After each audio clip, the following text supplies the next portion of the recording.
Welcome back to Mixing with the Geek. Today I'll be showing you how to make a Sgt. Pepper, a drink by Michael Waterhouse inspired by the famous Beatles album from 1967. We're going to start by cutting an apple in half and then cubing that half. I'm going to be using Gala here.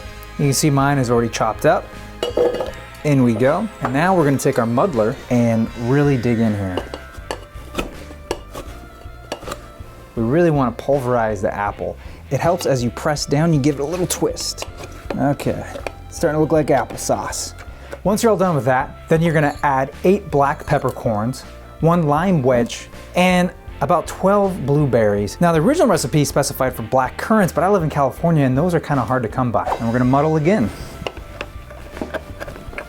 Now we're gonna add 2.5 ounces of gin. Now I'm using a Bombay Sapphire yeast because it has an extra botanical of black peppercorn, which I'm hoping that will help bring it out with the peppercorns already put in here. Now we're gonna fill this up with ice, and now we shake. We're gonna fill our glass.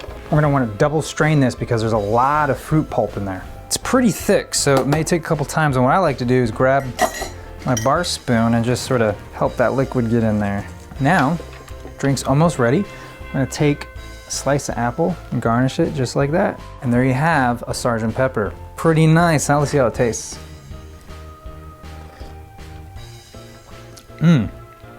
Wow. Okay. Nice. So it's got this cool, refreshing feel with the gin and the apple, real crisp. And you have this little bit of lime and then pepper right on top. It's not too powerful.